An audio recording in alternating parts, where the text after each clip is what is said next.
Hey everyone, welcome to another episode of Capital City News. I'm Yusuf Mong. And I'm Stephanie Sewer. We've got a lot going on this episode. First of which is X Games. We're talking extreme sports, we're talking athlete interviews. We're also talking emergency management and how to get your first aid kit together. We also have so much more. So let's go.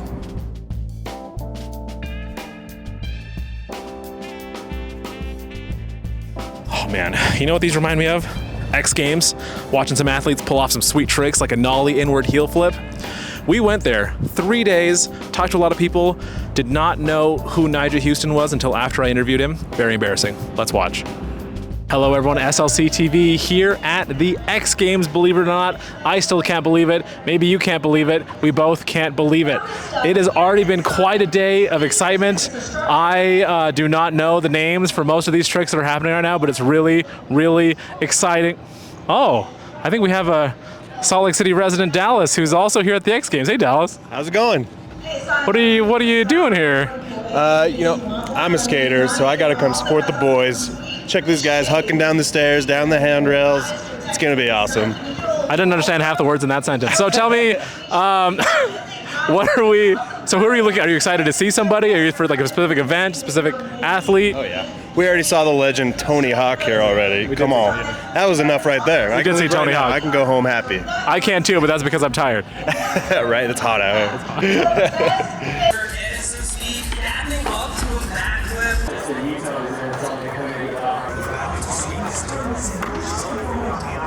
I'm Nyjah Huston, professional skateboarder. This is almost my 20th year at X Games somehow. First one when I was 11. But I'm a street skateboarder. You know, I love being out here skating the contest, but that's really who I am, is out there in the streets. Go watch some of my video parts on YouTube.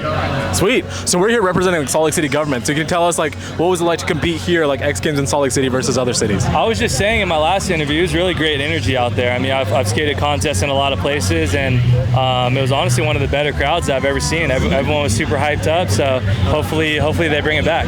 How was the heat?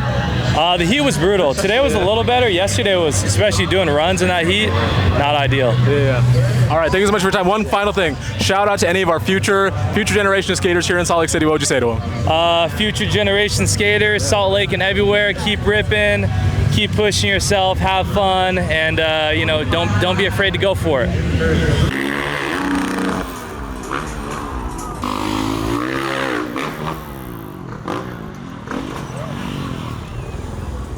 I heard you just got off the plane from Japan last week to like find out that you got here. Yeah. What did that feel like? Dude, honestly, like, I was all over the place because like the jet lag, the time zones, and then the heat. It's like, it was insane. But it wasn't too bad. Recovered pretty quickly, so. Cool. That's what I was gonna ask you. So like, you're going from Japan, you're coming here, very different weather. Like, how has that, like, let's say like the heat, like, has that impacted your ability to compete? A tiny bit, but you just have to kind of, learn to adapt and stuff. I know Osaka was like humid hot. Here it's dry hot, so it's very different. You just kind of have to just adapt, just make it work. Cool. So another thing that we have here, so it's obviously like a different elevation. Like, we're obviously like super high. A lot of Japan is more like sea level. Did you feel any of that where it's like, oh man, like the altitude, like I can't breathe? Like, did you have any issues with that? Honestly, no, I didn't really have that an issue. I even asked my dad because I was like, what is it supposed to feel like? I wasn't sure, but yeah. Cool. I was surprised. Nice. Okay. And obviously, most important news, you medaled for the first time. You got your bronze. You want to tell us a little bit about how that felt? It felt amazing. It was like, I couldn't believe it. I watched X Games since the first day since I started skating and stuff. So it's a dream come true, really. Sick. No, I love it. Go ahead. No, I was like really happy I landed my run. Taking third is insane. Love it. Yeah. It's amazing. Sweet. And you're from California, is that right? Yeah, I'm from Long Beach, California. Long Beach, shout out. All right, cool. So then, if you had to, like, is there anything you've noticed here in Salt Lake City that maybe Long Beach doesn't have, or anything here you notice like, oh man, like, I wish like I missed this like from back home? Is there anything you've noticed being in the city? I mean, it's very scenic. I really like that. It's amazing views and stuff. Sweet. Yeah. See, we're scenic, man. We got mountains. We're doing all right. Okay. Any shout outs? Anything else you want to tell the people? Thank you, Mom and Dad, for the support. Thank you to my family. Thank you to my little brother, Quentin. Thank you to everybody that supports me. Thank you to all the sponsors and everything. So, we appreciate you so much, Julian. Thank you so much, man. Thank you. Take care. Redeem yourself and get a chance to bump up in podium position. runs, every single second is going to count. And one thing that you're going to hear us won't talk about. Have you ever fallen and not been able to get up? Well, good thing our emergency management came out with episode number 4, how to get your first aid kit together.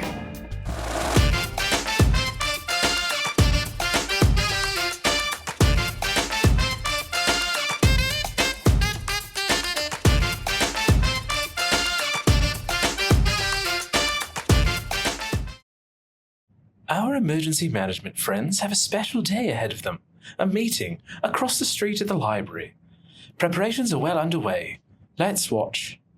And if somebody shows up, all right, everyone, it's time to go. Gotta head to the library for a meeting. All right, grab your snacks, grab your pack.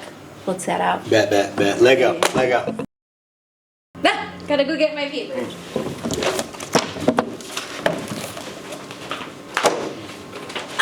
Paper cut. Son of a... Stop. Band-Aid time. All right, so it's important to have your kit for any sort of soft tissue injury. In this case, it's a paper cut, okay? I know, I'm sorry. First, I'm gonna have to glove up, right? Then I'll have to get some to disinfect because you don't want to have, infectious wounds. Direct pressure right on the paper cut. This may hurt a little bit, and then boom, once the bleeding is controlled, follow it up with a Band-Aid, and then you're set. Can we hurry? This hurts. Sorry. We have a meeting to get to. I will get there. Ow!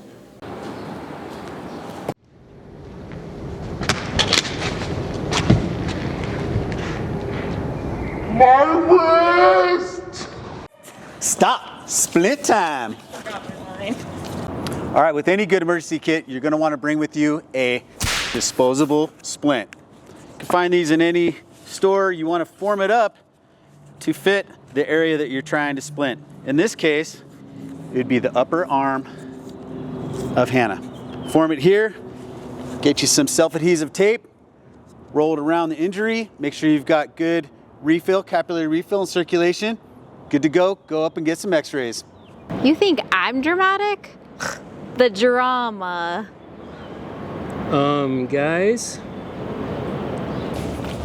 What happened? We're never gonna make it to this meeting. Oh, my leg. Dang, dude. What's going on, man? Woo! Stop. Hospital time. All right, Chad. I'm finna patch you up. Get you right, son. What did you say? Okay, so what we're gonna do is we're gonna immobilize this and treat it, all right? We're gonna splint it if we need to, if it looks like there's a deformity. Direct pressure to control the bleeding. Wrap that up, call the hospital, and get you some x-rays. We're gonna get you right, Chad. You're awesome. Love you. Unfortunately, they did not, in fact, make it to their meeting. Our heroes limp back to try again another day. In case you missed it, parking rules have changed in the city, so let's take a closer look. Some changes are coming to downtown parking, and we want to make sure you know what to expect. Starting July 1st, downtown parking rates are increasing from $2.25 an hour to $3.50 an hour. We're also increasing the amount of time meters will run, meaning payments will now be required on Saturdays and until 10 p.m. on all paid parking days. Now, we know this isn't the most fun announcement, but we want to give you a little context. As our city grows and changes, so do our parking needs.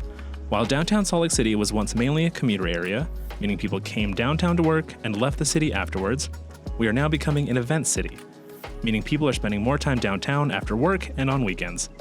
Downtown street parking is designed to be short-term only, to encourage turnover and increase the number of people who visit local businesses such as shops or restaurants. Increased parking rates, paid parking on Saturdays, 2-hour limits, and extended paid parking hours are ways to encourage short stays, increasing the number of available spots as people come and go.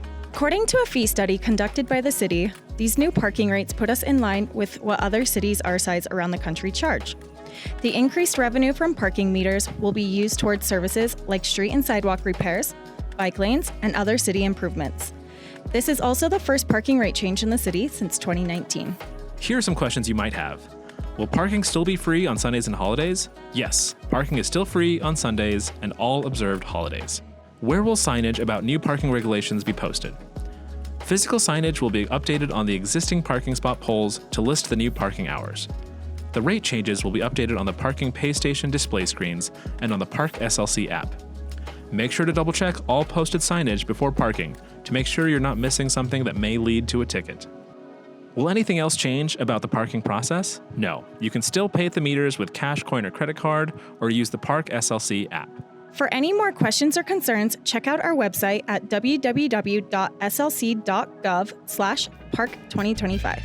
If you're like me, sometimes you just don't have a lot of time. You need things fast and easy. Minute rice, instant potatoes, don't judge me. But that's okay, because the next segment is the History Minute. When the Mormon Pioneer Company first entered the Salt Lake Valley, the first order of business was to find a suitable campground for their first night. The new settlers followed Emigration Creek down until they found just the right spot. Thomas Bullock, the company clerk, recorded in his journal, quote, "We descended a gentle sloping tableland to a lower level where the soil and grass improved in appearance. The wheat grass grows 6 or 7 feet high. Many different kinds of grass appear, some being 10 or 12 feet high. After wading around through thick grass for some distance, we found a place bare enough for a camping ground, the grass being only knee-deep, but very thick. We camped on the banks of a beautiful little stream, Parley's Creek, which was surrounded by very tall grass. Eventually they moved further north, closer to where the city center would be, and turned the spot of their first camp into farmland. In 1997, a spot on the corner of 1700 South and 500 East was dedicated as First Encampment Park to commemorate this spot where the Mormon settlers spent their first night in the valley.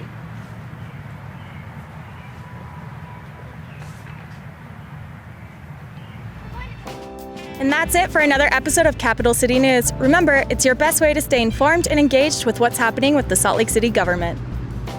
And you can do that by following us on social media at SLC Gov, tuning into Channel 17, or subscribing to us on YouTube. Until next time.